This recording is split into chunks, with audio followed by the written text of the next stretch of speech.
अब जहां आसक्ति थी उससे द्वेष, और दूसरे से अभीष्ट भोग प्राप्त करने का लोभ का प्रादुर्भाव हुआ। लोभ के प्रादुर्भाव से बुद्धि भ्रष्ट हो गई। अब इस प्रकार क्रम बदलता चला गया, उससे भी हाथ नहीं। और वो बहुत माया ऐसा रूप रख करके सामने आती जाएगी कि आपको लगेगा नहीं ये क्या सुख है। फिर उसके बाद उससे भी बढ़कर, क्योंकि वो माया है, उससे भी बढ़कर अब आप कहां तक भागेंगे। फिर आपकी वो दुर्दशा होने लगती है कि आधी छोड़ पूरी को धावे, पूरी मिले ना आधी पावे, कुछ हाथ नहीं लगा, पूरा जीवन बर्बाद हो गया। अब हृदय में लोभ का आक्रांत, क्रोध का आक्रांत, राग द्वेष और पापाचरण के कारण विपत्तियां। जो धर्म बचाता है, धर्मो रक्षति रक्षिता, तुम धर्म की रक्षा की तो अब तुम्हारी धर्म रक्षा करेगा, उसको तो तुमने छोड़ दिया। अब रक्षक कोई है नहीं, पीस के चला देती है माया।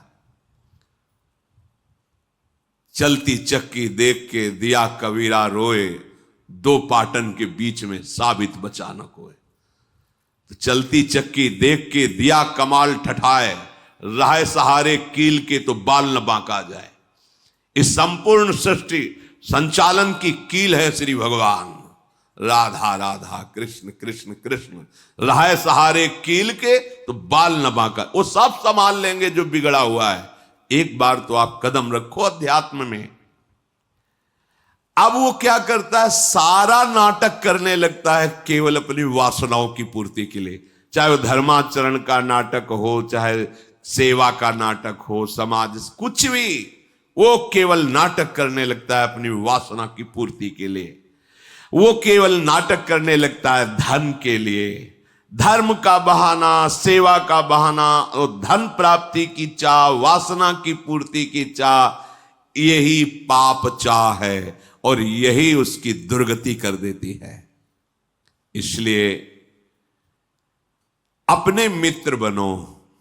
क्या, जब इंद्रियां आपको विषयों में फंसाने जा रहे हो, उसी समय शास्त्र की बातें, गुरुजनों की बातें तुरंत हृदय में लाओ और उसे काटो। पर यह ऐसा नहीं होता, हम फंसने के लिए राजी। ये माया ऐसी मीठी छुरी है, अपने हाथ से गला काट लोगे। ऐसा मीठा जहर है, अपने हाथ से मांग के लड़ के पालोगे। नहीं नहीं, आप मुझे दीजिए, जो होगा देखा जाएगा, ऐसा जहर है। हितैषी मित्र वही है, वही विद्वान है जो ऐसा करने से अपने को रोक ले। बहुत सुंदर है प्रसंग साधकों के लिए, अध्यात्म मार्ग के पथिकों के लिए। अगर वो ठीक से चलेगा तो जैसे आकाशवाणी होती है, ऐसे उसके हृदय में वाणी प्रकट हो जाएगी। आकाशवाणी जैसे नहीं हुई, भीम जी जा रहे थे, आगे मत जाना, युधिष्ठिर जी जा, आगे मत जाना, आगे सिद्ध और देवताओं का प्रवेश है, कोई अपराध बन जाएगा। ऐसे अंदर तुम्हारे आने लगे, ए सावधान, अब तुमसे गलती होने वाली है।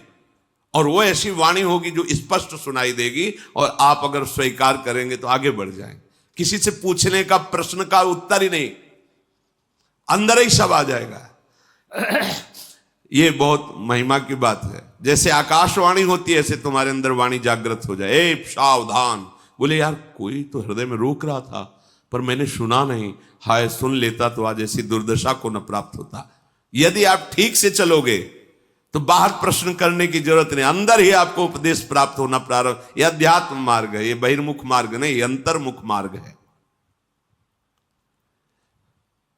राग रूपी दोष के कारण 3 प्रकार से अधर्म की वृत्ति बढ़ने लगती है।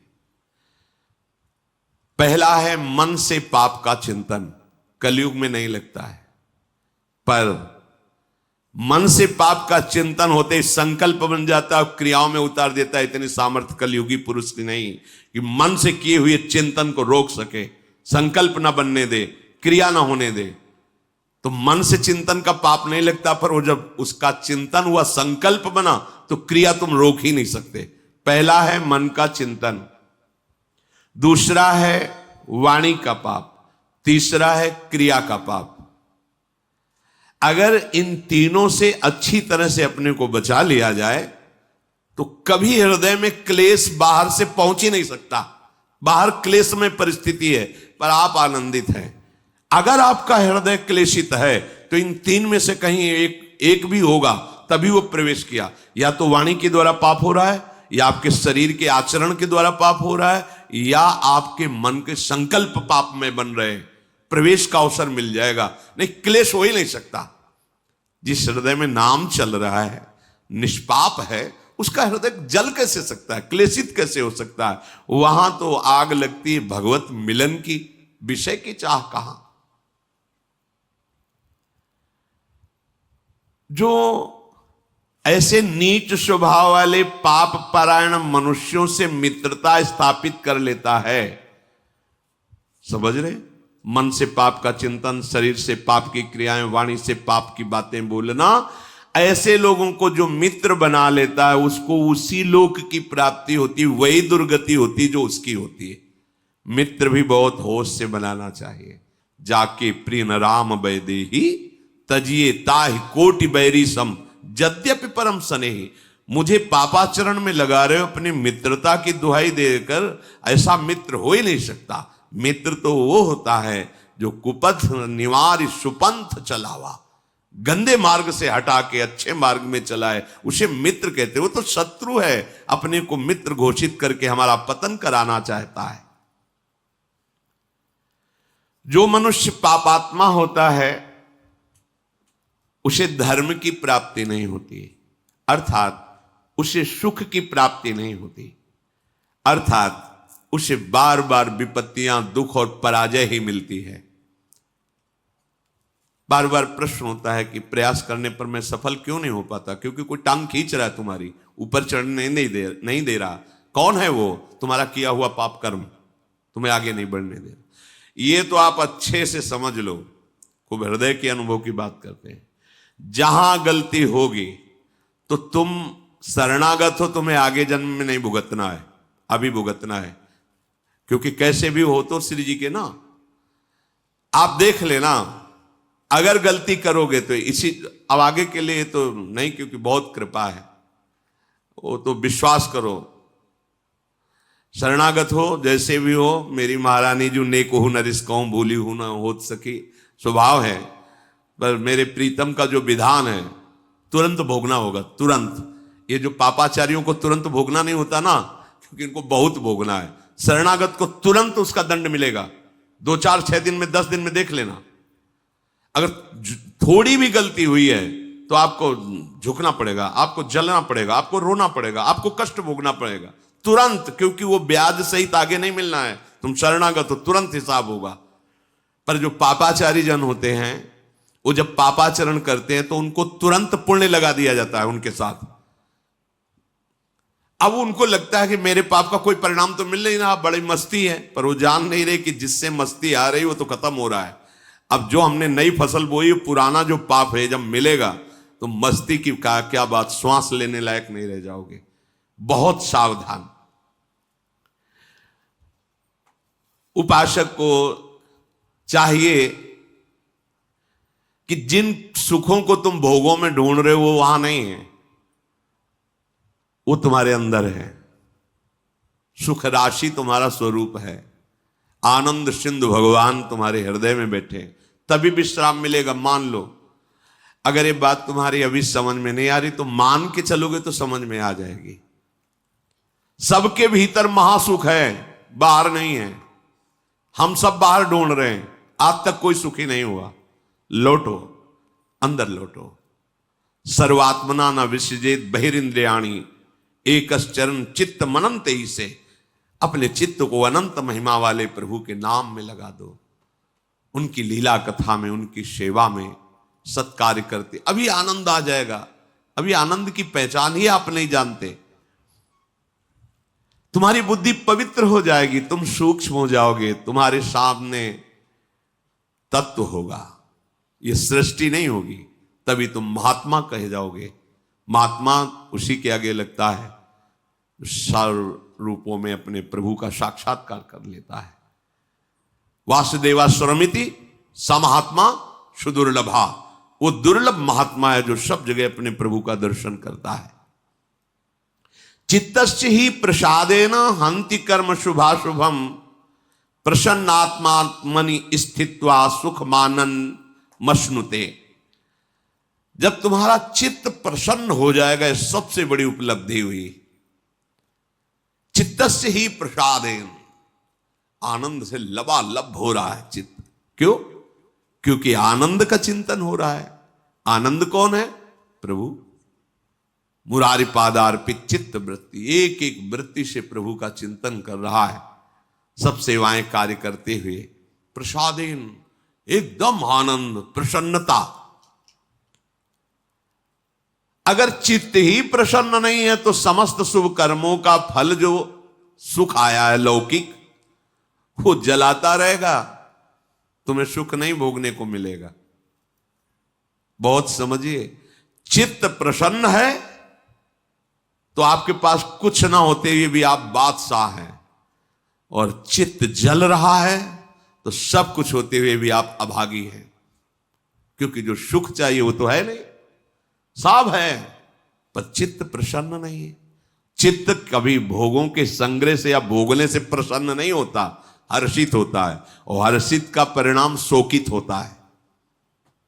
प्रसन्नता होती, ब्रह्मभूता प्रसन्नात्मा न शोचति न कांक्षति, जिसे तत्व का ज्ञान या भगवत साक्षात्कार हो जाता है। अखंड आनंद, परम प्रसन्नता। मान लो तो आनंद का अभी आप सोच भी नहीं सकते किसे आनंद कहते हैं। जिसका अंतःकरण हर समय प्रसन्न रहता है वो अक्षय महासुख को प्राप्त होता है।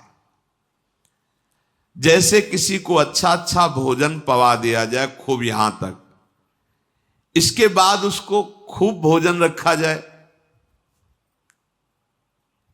ऐसी तृप्ति हो जाती है। ब्रह्मादिक के भोग सब विषम लागता है। अब उदाहरण उस आनंद का तो कोई है नहीं जोड़, तो कह रहे हैं कि जैसे कोई खूब गले तक छक जाए, इसके बाद उसको कहो कि आधा लीटर खीर और पी लीजिए, थोड़ा गुलाब जामुन। ऐसे जब चित्त में भगवदानंद होता है तो ब्रह्मादिक के भोग भी उसे कैसे लगते हैं? विष के समान। अब और कछु न सुहाय, जुगल सेवा सुख पगे।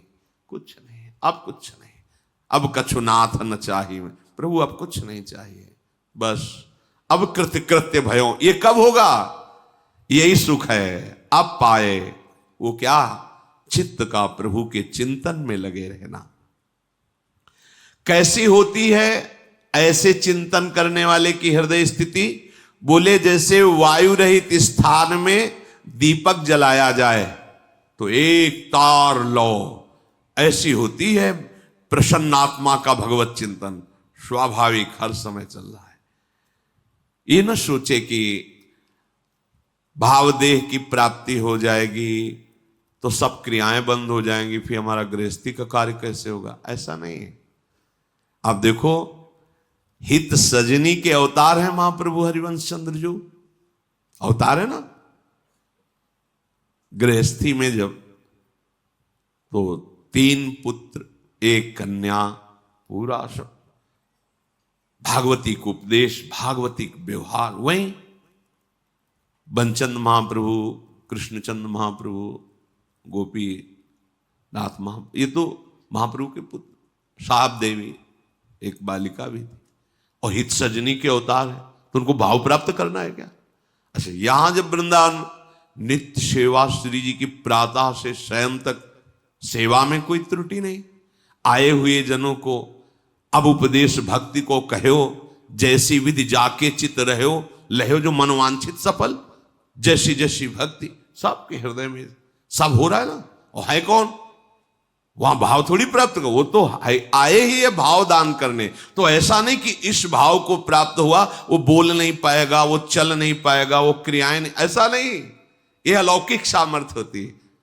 दुर्वासा जी की स्थिति से भी बड़ी स्थिति अम्बरीश जी की है। कैसे प्रमाणित करो? तो दुर्वासा जी ने कृत्या पैदा करी, अम्बरीश जी एक कदम पीछे नहीं हटे, सुदर्शन खेद लिया तो त्रिभुवन में भागते घूमे दुर्वासा जी। स्थिति यहीं से देख लो। कृत्या भयंकर ज्वालामयी अम्बरीश जी को नष्ट करने के लिए दुर्वासा ने प्रकट की और दौड़ी दुर्वासा जी की प्रेरित होकर अम्बरीश जी की तरफ। ऐसे हाथ थे, दुर्वासा की प्रणाम मुद्रा, एक कदम पीछे नहीं हटे। स्थिति देखो। और जे ही सुदर्शन चक्र ने कृत्या को नष्ट किया और दुर्वासा जी को दूर से ताप, तो पूरे त्रिभुवन में भागते गए, भागना पड़ा, खड़े नहीं रहे। अम्बरीश जी का क्या कार्य रुका हुआ है? चक्रवर्ती सम्राट, सारे कार्य हो रहे हैं और आठों पहर उनकी स्थिति केवल कृष्ण में है। सावई मना कृष्ण पदा। ये ना समझे कि अब ये जो भक्ति को उपदेश करें इसका मतलब हमें बाबा जी बनना पड़ेगा, और मतलब एक गुफा में बैठ के, एक कमरे में बैठ के आंख मूंदे, ये भक्ति का ये बहुत प्रवीण, बहुत ऐसा नहीं। देखो आचार्यों को, महापुरुषों को, सबको देखो ना, स्थिति किस कोटि की है, कैसे लोक व्यवहार में वैसे ही दिखाई दे रहे। वो सामर्थ्य भागवतिक है। जैसे कोई बहुत कठोर हो सकता है तो फिर कोमल कैसे हो सकता है? एक ही बात तो होगी ना। बहुत कठोर हृदय तो कोमल हृदय उसको कैसे कहा जा सकता है? लेकिन प्रभु को कहा गया वज्रादपि कठोराणी और कुसुमादपि कोमलानी। कुसुम से भी कोमल हृदय और वज्र से भी कठोर हृदय।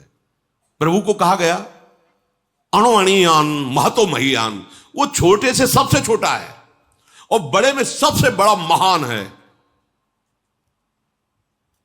जो सूक्ष्मदर्शी से जीव देखा जाए उसके हृदय में आराम से शयन कर रहा है मेरा गोविंद, और अनंत ब्रह्मांड एक रोमकूप में वास कर रहे हैं। दिखलावा ते माते अद्भुत रूप प्रचंड, रोम रोम प्रतिलागे कोटि कोटि ब्रह्मांड, अणुअणियान महतो महियान। उसका दास है तो वो अगर व्यवहारिक क्रियाएं सम्यक करता हुआ अपनी स्थिति में, तो कौन सी आश्चर्य की बात है? क्योंकि सर्वाश्चर्य में प्रभु की आराधना है। ये न सोचे कि हम गृहस्थी में अगर हमको ऐसी कोई, एक ने पूछा था जब भगवत प्राप्ति हो जाएगी तो सोने को मिलेगा कि नहीं? सोने को मिलेगा नहीं, हमें तो डर लगता है भगवत प्राप्ति वाली बात सुन के कि मतलब पता नहीं क्या होता होगा। जैसे सोने में आनंद आता है, खाने पीने, ये सब चलेगा कि नहीं? मतलब भगवत प्राप्ति की स्थिति को समझ कैसे बताए? अब ये बताने लायक बात ही नहीं कि मतलब उसको शब्द ही नहीं, उसको कैसे शब्द में मुंह का स्वादनवत एक अद्भुत परमानंदमय स्थिति में, सब कुछ करने में। भाई जी के जीवन चरित्र में आया, प्रकाशित भी है, उसमें लिखा भी। जब भाई जी की पत्नी ने भाई जी की महिमा और सुनी, देखी सब, तो उन्होंने कहा आप तो भगवत प्राप्त हो गए, आप तो भगवत स्वरूप हो गए, मेरा क्या, मेरा गृहस्थ धर्म तो ऐसे ही रह गया ना, मुझे एक संतान चाहिए थी। तो भाई जी ने इसे सर पे हाथ रखा, कहा तू क्यों चिंता करती है, तेरे लिए हनुमान प्रसाद ही है। और इसके बाद सावित्री नाम की कन्या प्रकट हुई। जिन भगवान से अनंत ब्रह्मांडों का सृजन होता है, उनके दास के संकल्प से एक कन्या प्रकट हो जाए, कोई बड़ी बात है? भोग इच्छा नहीं है, लेकिन उनमें इतनी सामर्थ्य है। विषयान ग्रहण तो मुंचन, तो ऐसी वो स्थिति है। अब उसको तो इसलिए हम खोल के बता रहे हैं कि ये लगेगा ये बाबा जियों को स्थिति प्राप्त हो, गृहस्थ हम तो हमारा तो सब घर चौपट हो जाएगा ना, माताएं बहनें गृहस्थ सब परेशान हो जाएंगी कि ऐसी स्थिति। मतलब जैसे कोई कहने लगते ना कि इनकी तो बड़ी ऊंची स्थिति है, अभी तो कुछ काम ही नहीं करते, बस कहते हैं वैसा। देखो हम आपको प्रार्थना करते हैं कि ऐसा कोई नाटक मत करो जिससे भक्ति को आप दोषी ठहराएं, कि जिसके हृदय में भक्ति आ जाती है वो किसी कार्य लायक नहीं रह जाता। ऐसा मत कीजिए, नाटक मत कीजिए। हम आपको प्रार्थना करते हैं, आप लोग घंटा 2 घंटा 4 घंटा भक्ति करते होगे, संत जन जीवन इसी में चला जाता है, और फिर आपके बीच में बैठ करके वो बेहोश तो नहीं हो जाते हैं? आप ऐसा तो नहीं है कि कोई भी कार्य ऐसा हो रहा है क्या, या किसी भी बड़े महापुरुष, बड़े बड़े संत हमारे भारत में हुए कि ऐसी भाई कोई नहीं? एक ज्ञान विज्ञान की अखंड धारा जागृत होती है, आनंद की अद्भुत धारा, उस धारा में डूबे हुए बिल्कुल व्यवहार वैसे। किसी भी महापुरुष के चरित्र पढ़ के देखो, ये कभी भावना मत कर लेना कि ये ऊंची स्थिति भागवती स्थिति का मतलब है कि मनुष्य बेकार हो गया। बेकार नहीं होगा, परम प्रवीण हो गया। तुमसे अपना घर नहीं संभलता, और जब राष्ट्र का विशेष पद उसे मिलता है तो उतनी सामर्थ्य भगवान दे देते हैं, लाखों करोड़ों को संभालता है। समझो ना, तुमसे अपना घर नहीं संभलता, अपने घर का निर्णय ठीक नहीं कर पाते, वो पूरे विश्व में अपने देश की रक्षा कर रहा है और अपने देश को संभाल रहा है। सामर्थ्य किसने दी? जरा सी सामर्थ्य भगवान की उदय हुई तो राजा पूरी प्रजा की रक्षा करता है, पूरी प्रजा का पोषण करता है। सोचो, उस सामर्थ्य को जिसने प्राप्त कर लिया, सर्व सामर्थ्यशाली प्रभु को, उसके द्वारा कहीं ऐसा होगा? वो एक परमानंद की स्थिति में रहता हुआ भी सम्यक रूप से सब व्यवहार करता है। कितने ऐसे महान गृहस्थ हुए हैं जिनके सामने भगवान खेलते हैं, नरसिंह मेहता जी आदि बड़े बड़े महापुरुष। क्या ऐसा हुआ कि वो पागल हो गए, वो बावरे हो गए? वो ये जो जैसे कभी कभी एक दो आप लोगों ने बताया कि वो जब से सत्संग सुना कुछ दिन पहले से, अब उनकी स्थिति तो ऐसी कि घर का कोई कामकाज नहीं तो सब परेशान है। भैया हम हाथ जोड़ के कहते हैं, ऐसी कोई स्थिति नहीं होती, ऐसी स्थिति नाटक की होती है, ऐसा मत कीजिए। क्योंकि बड़े बड़े संतों के दर्शन किए हैं, वो अपनी सम्यक दिनचर्या रहती है, ऊंची स्थिति है, सम्यक दिनचर्या रहती। ऐसा नहीं होता कि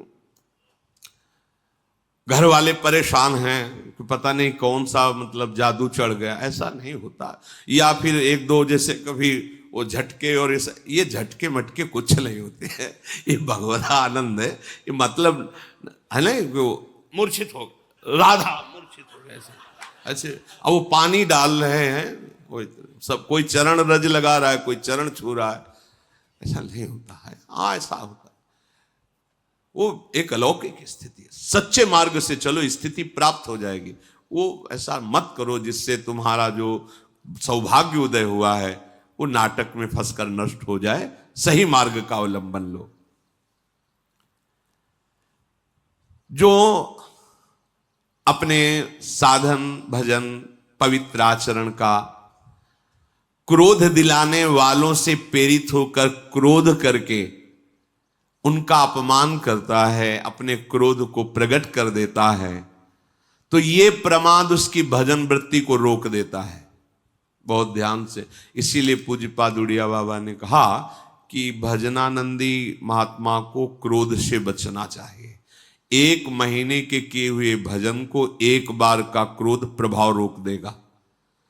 अब बाबा तो सिद्ध महापुरुष थे, उन्होंने जो अनुभव किया वो बोला, पर शास्त्र भी कहता है कि यदि आपको कोई क्रोध दिला रहा है, दिलाएंगे, मतलब ऐसे कि हमारा कोई मतलब नहीं, पर वो जानबूझ करके आपको रोकेंगे, छेड़ेंगे, आपको परेशान करेंगे, ऐसा षड्यंत्र रचेंगे कि आपको गुस्सा आवे।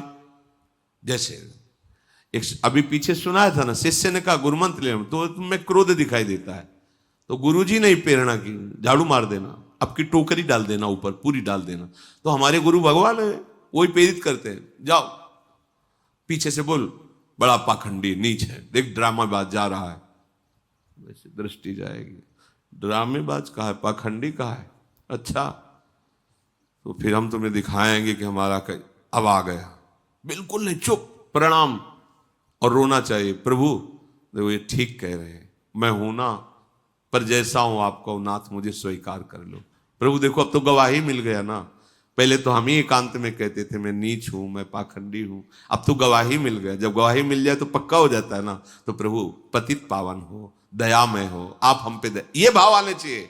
क्यों? तो क्रोध दिलाने के लिए आएंगे, पक्का आएंगे, और आते हैं जिंदगी में, देखने को मिल। कितने गृहस्थ जन आके कहते हैं कि हम बहुत बचना चाहते हैं, पर हमारे को ऐसा छेड़ा जाता है, ऐसा किया जाता है कि हमें गुस्सा आ जाता है। ना आए पाए, उसे चुपचाप सहन कर लो, आप अपने भजन को बचा लो।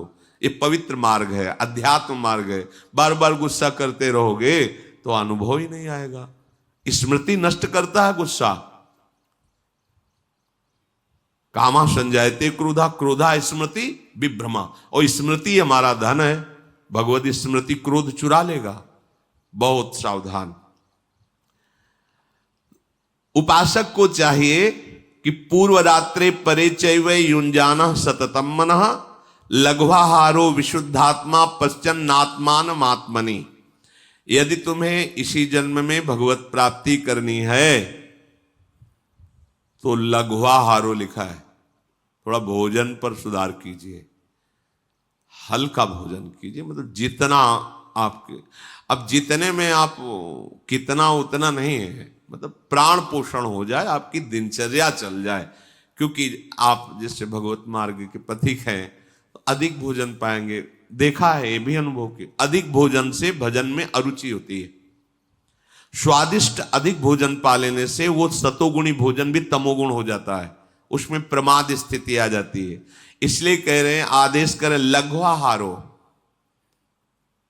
भोजन का एक आप अनुपात बना लीजिए कि आपको इतने भोजन से चल जाएगा और बहुत काल तक आप अपने नियम में स्थित रहिए। पर मानता तो कोई है नहीं, मान जाओ, मानने के लिए ही सत्संग हो रहा है, मान जाओ। जितना आप एक नियम बना लो, आप एक दिन पा के देखो, और वो लघुआहार वही माना जाएगा भोजन पाने के बाद तुरंत क्रिया या बैठना पड़े, मतलब कोई क्रिया में लगना पड़े या बैठना पड़े, आपको पेट का वजन नहीं आना चाहिए। ऐसा नहीं लगना चाहिए या खाए तो थोड़ी देर लेट जाए, ऐसा लेट जाओ अच्छा है, पर आपको नहीं लगना चाहिए। इतना भोजन लघुआहार कहा जाता है। जैसे 4 रोटी पाने की दम है और आप 2 पा लो तो वो लघुआहार के अंतर्गत आएगा। इतना कम भी नहीं पाना है कि भोजन का चिंतन होता रहे, भोजन का चिंतन छूट जाए और पेट का चिंतन ना हो कि इतना अधिक पा लिया है कि अब गैस की गोली चाहिए और फिर सुबह कब्ज निवारण के लिए औषधि चाहिए और अब क्रिया में भजन में मन नहीं लग रहा, ऐसा नहीं। एक नियत, साधक को एक नियत भोजन अनुपात में कर लेना चाहिए। इतना हमें, इतनी सब्जी, उसे उचित रहता है बार बार ना लेना। जैसे पंगत में बार बार चलाया जाता है, अपने घर की बात है, बार बार ना लेना ये बहुत उचित रहेगा। एक बार में आपने देख लिया भाई हमें 4 रोटी रखिए, इतनी दाल, इतनी सब्जी, इतना है, बस। दूसरे बार बार ले, हमें सबके लिए निषेध नहीं, हमारा एक इतना है, बस इतने में हो जाए। अब पा लिया, बस उठे, बोले खीर अमुक अमुक, हाँ ठीक है, आप इतनी खीर रख, हाँ बस ठीक है, ठीक है, वो अनुपात देख लिया हमारा भोजन, हाँ बस ठीक जाइए। अब वो बहुत अच्छी चीज लगी, दोबारा मांगना नहीं, तो ऐसे आप चल सकते हो। और अगर परोसने में गरम गरम बार बार में, तो फिर अरे नहीं लीजिए, एक और गुलाब जामुन लीजिए, तो चलो नहीं मानते हो तो लाओ, ऐसे ऐसे। और साधु समाज में सिखाया जाता है कि पंगत पवाने का मतलब समझते हो, पंगत पवाने वाला बहुत प्रवीण होना चाहिए। ना कब माना जाता है, जब पीछे से उठ जाए, ऐसे नहीं, ऐसे तब नहीं माना जाता। बोले ऐसे, अब जानते हो कैसे ना किया जाता है, बोले खीर खीर खीर, सामने है खीर, नहीं ऐसे हाथ हटा के, हम तब, अरे आप क्यों डाल दिए नहीं तो तब होता, नहीं नहीं एकदम ऐसे होता ना, मतलब उठ गया एकदम, उसे माना जाता है। नहीं नहीं, ऐसे हाथ तो हटा लिया, और जब नहीं ना ही कहते कहते वो परस गया, तब वो बोले, ऐसा नहीं। भोजन का एक नियत अनुपात रख लीजिए। और उपासक को चाहिए कि रात के पहले पहर में और रात के पिछले पहर में अपने मन को विशुद्ध भाव से भगवान में लगावे। सोते समय बिल्कुल सावधान हो जाओ। ये जिन साधक की वृत्तियां चाहे गृहस्थ हो चाहे विरक्त हो, जब आप शयन करने जा रहे हो उस समय मानो आप मृत्यु दशा में जा रहे हो, पता नहीं जगना हो कि ना हो। सच्ची बात मानिए, लाखों लोग ऐसे सोते ही रह गए, कब कहां कौन सी, तो आप शयन करने जा रहे हैं। मतलब मेरा अंतिम समय ऐसा भाव कि अब हम शयन, सामने प्रिया प्रीतम का भाव करके नाम जप करते एकदम लीन होते। कब नींद आ गई आपको पता नहीं, ऐसा नहीं आ रही तो हम प्रिया प्रीतम के चिंतन में है, नाने पर भी भारी विक्षेप आपको नहीं होगा। और जब जगे तो केवल प्रभु का उस समय चिंतन होना चाहिए। सारे पूरे दिन का पूर्व प्रपंच चिंतन में ना, वो करेगा मन, जहां चेतना जगी तो शुरू।